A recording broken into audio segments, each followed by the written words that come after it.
የጓቴማላ ሊቀ ጳጳስ መቀመጫው ነው። የጓቴማላ ሳንቲያጎ ሜትሮፖሊታን ካቴድራል በጓቴማላ ከተማ ማዕከላዊ ስፍራ የሚገኝና በመቶ ዓመታት ታሪክ ውስጥም በርካታ የመሬት መንቀጥቀጦችን በመቋቋም በአሁኑ ጊዜ መንፈሳዊ አገልግሎትን ለምዕመናን እየሰጠ የሚገኝ ነው። ውድ በሰላም ካቶሊክ ቴሌቪዥን የቤተ ክርስቲያን ቅኝት ተመልካቾቻችን እንደምን ሰንብታችኋል? በዛሬው ዓለም አቀፍ የቤተ ክርስቲያን ቅኝታችን በጓቴማላ ሀገር ጓቴማላ ከተማ የሚገኙን በአገሪቷም ከሚገኙ የካቶሊክ አብያተ ክርስቲያናት መካከል ቀደምት ከሆኑትና ከዋናዎቹ መካከል የሚመደበውን እንዲሁም በአገሪቱ ከፈረንጆቹ 1960 እስከ 1996 ድረስ በቆየው የሀገር ውስጥ ብጥብጥ ሕይወታቸውን ያለፈውና በኃይል እንዲጠፉ የተደረጉትን በሺ የሚቆጠሩ ሰዎች የሚታወሱበትን የጓቴማላ ሳንቲያጎ ሜትሮፖሊታን ካቴድራል ልናስቃኛችሁ ወደድን።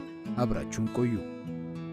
በፈረንጆቹ 1773 የተከሰተ የሳንታ ማርታ መሬት መንቀጥቀጥ በጊዜው የጓቴማላ ዋና ከተማ የሆነችውን አንቲጓ ጓቴማላን አጠፋ።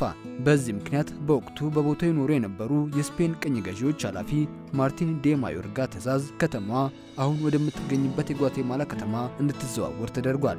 በጊዜው የጓቴማላ ሀገረ ስብከት ሊቀ ጳጳስ የነበሩት ብፁዕ አቡነ ፔድሮ ኮርቴዝ ቤተክርስቲያኗ ሁሉን ነገር አታ እንዴት ከመጀመሪያ ትጀምራለች በማለት ሐሳቡን ተቃውሞት የነበረ ቢሆንም በኋላ ላይ በመስማማት ካቴድራሉን በፈረንጆቹ 1779 እንዲዘዋወር አድርጓል። በዝውውሩ ወቅት በመሬት መንቀጥቀጡ ያልጠፉ የካቴድራሉ አንዳንድ ንዋየ ቅዱሳት በፈረሰው ካቴድራል እንዲቆዩ ተደርጓል። ከአራት ዓመታት በኋላም በፈረንጆቹ 1783 በሳን ካርሎስ ቦሮሚዮ ዩኒቨርሲቲ ውስጥና ኤል ሳጋሪዮ በሚባል ቁምስና ውስጥ በመቀመጥ በሳን ኦሲያ ሀገረ ስብከት በሚገኝ ቤተክርስቲያን ውስጥ እንዲሆኑ ተደርጓል። የአዲሱ ካቴድራል ግንባታ በአንድ አነስተኛ ቤተ ጸሎት ሲጀምር ቤተ ጸሎቷ በአጭር ጊዜ ውስጥ በመውደሟ ምክንያት በጊዜው የነበሩ ሰዎች ሳን ሮዛ በሚባል ሌላ ቤተ ጸሎት መጠቀም ጀምረዋል። የቀድሞ የጓቴማላ ሀገረ ስብከት ሊቀ ጳጳስ ብፁዕ አቡነ ፔድሮ ኮርቴዝም በሌላኛው ሊቀ ጳጳስ ብፁዕ አቡነ ካታይኖ ፍራንኮስ ከተቀየሩ በኋላ የአዲሱ ካቴድራል ህንጸት መካሄድ ጀምሯል። የአዲሱን ካቴድራል ንድፍ በማውጣት ማርኮ ኢቦኒዝ የተባለ አርክቴክት፣ አንቶኒዮ በርናስኮኒ የተባለ ሳሊና ጆአኪም ዴ ኢሳሲ የተባለ ኢንጂነር በዋናነት ተሳትፈዋል። የአዲሱ ካቴድራል ንድፍ ፍቃድ ካገኘ በኋላ በሊቀ ጳጳሱ ብፁዕ አቡነ ካታይኖ ፍራንኮስ በፈረንጆቹ 1782 የመሰረት ድንጋዩ ተባርኮ በመቀመጥ የግንባታው ስራ ተጀምሯል። የጓቴማላ ሳንቲያጎ ሜትሮፖሊታን ካቴድራል ህንጸት ከፈረንጆቹ 1782 እስከ 1815 ድረስ በመቀጠል በ33 ዓመታት ውስጥ ተጠናቋል። ህንጸቱ በተጠናቀቀበት ዓመትም በፊት የተጸለየበት በነበረው የሳንታ ሮዛ ቤተ ጸሎት ትገኝ የነበረችው የእመቤታችን መንፈሳዊ ሐውልት በዚሁ ካቴድራል ዋና መቅደስ ውስጥ በሚገኝ ቤተ ጸሎት እንድትቀመጥ ተደርጓል። ወቅቱ የቤተ ክርስቲያኑ አብዛኛው ክፍሎች ተሰርተው ያለቁበት ብቻ ሳይሆን በካቴድራሉ የሚገኙ በርካታ የዕደ ጥበብ ስራዎችም የገቡበት ጊዜ ነበር። በፈረንጆቹ 1816 በቀድሞ ካቴድራሉ መቅደስ ይገኝ የነበረው ወርቅ ተወስዶ በዚሁ ካቴድራል አዲስ መቅደሶችን እንዲሰሩ ለማድረግ ጥቅም ላይ ውሏል።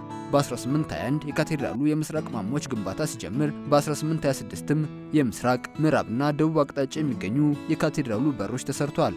በ1860 በካቴድራሉ ይገኝ የነበረው ከእንጨት የተሰራው መቅደስ ወደ ሳንታ ሮዛ ቤተ ጸሎት እንዲዘዋወር በማድረግ በእብነ በረድ የተሰራ አዲስ መቅደስ ተቀምጧል። ኢማሞቹ ስራ በ1867 ሲጠናቀቅ በወቅቱም ዋናው ደወል ተሰርቷል። ዋናው ደወል ተሰርቶ መጠናቀቅ የተባረከበት ጊዜ የቫቲካን የመጀመሪያው ጉባኤ እየተካሄደ በነበረበት በፈረንጆቹ 1871 ነው።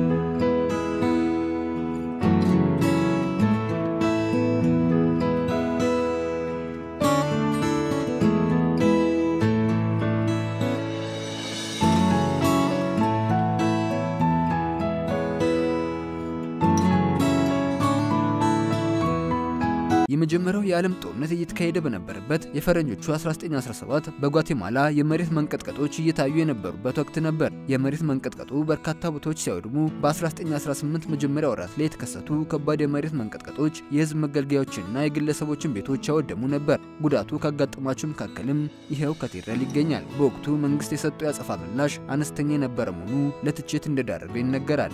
ከበርካታ ዓመታት በኋላም በፈረንጆቹ 1976 በሪክተር ስኬል 7.5 የተለካ የመሬት መንቀጥቀጥ ተከስቶ በጓቴማላ ከፍተኛ ውድመት አድርሷል። ከጓቴማላ በተጨማሪ ጎረቤት ሀገራት ድረስ የተሰማው የመሬት መንቀጥቀጡ በጓቴማላ ካቴድራሉን ጨምሮ በሺዎች የሚቆጠሩ ቤቶችና ህንጻዎች ላይ ውድመት አድርሷል። በዚህ የመሬት መንቀጥቀጥ በ20 ሺዎች የሚቆጠሩ ሲሞቱ በ70 ሺዎች የሚሆኑት ለጉዳትና በሚሊዮን የሚቆጠሩም ለመፈናቀል ተዳርገዋል። በዚህም የመሬት መንቀጥቀጥ ወቅት የአገሪቷ መሪ የነበሩት ፕሬዝዳንት ጀነራል ከጂል ዩጂኖ ላውግረድ ጋርሲያ በተደረገ ርብርብ በርካታ የማገገሚያ ስራዎች ሲሰሩ ካቴድራሉም በሚቀጥሉት 5 ዓመታት ውስጥ ለመታደስ ችሏል።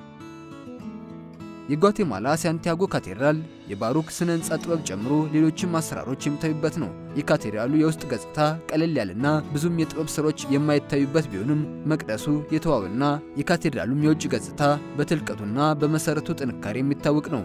ለዚህም በታሪኩ ያሳለፋቸው የመሬት መንቀጥቀጦች እንደ ምስክር ሆነው ይቀርቡለታል።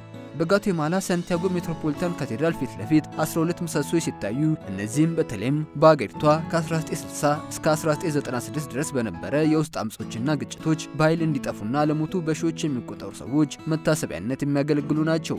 የጓቴማላ ሳንቲያጎ ሜትሮፖሊታን ካቴድራል ካያቸው ክብሮች መካከል በፈረንጆቹ 2003 በወቅቱ የካቶሊክ ቤተክርስቲያን ርዕሰ ሊቃነ ጳጳሳት ዮሐንስ ጳውሎስ ዳግማዊ በካቴድራሉ የምትገኘው ጽንሰተ እመቤታችን መንፈሳዊ ሐውልት ንግስና አጽድቀው በ2004ም ንግስናዋ ታውጇል።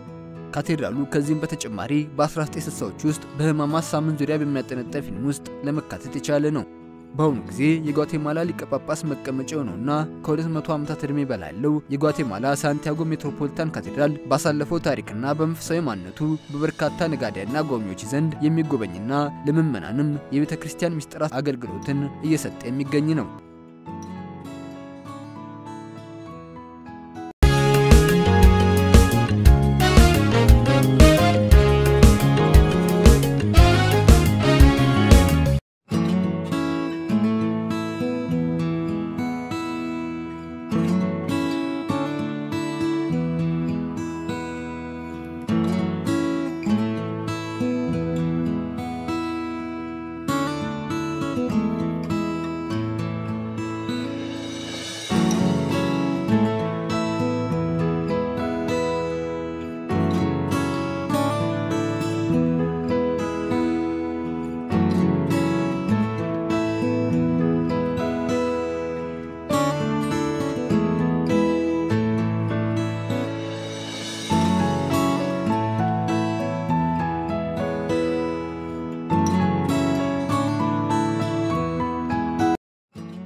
ውድ በሰላም ካቶሊክ ቴሌቪዥን የቤተክርስቲያን ቅኝት ተመልካቾቻችን በዛሬው ዓለም አቀፍ የቤተክርስቲያን ቅኝታችን በጓቴማላ ሀገር ዋና ከተማ ጓቴማላ ስለሚገኘው በታሪኩም በርካታ የመሬት መንቀጥቀጦችን በእግዚአብሔር ፍቃድ ተቋቁሞ ስላሳለፈው እንዲሁም የሀገሪቷን ታሪክ ከሚያንጸባርቁ መካከል አንዱ ስለሆነውና የጽንሰተ እመቤታችን ቅዱስ ሐውልት ስለሚገኝበት የጓቴማላ ሳንቲያጎ ሜትሮፖሊታን ካቴድራል ባያችሁት መልክ አስቃኘናችሁ። በቀጣይ በሌላ የቤተክርስቲያን ቅኝት ፕሮግራም እስከምንገናኝ ቸር ያቆየን እያልን በዚሁ ተሰናበትን።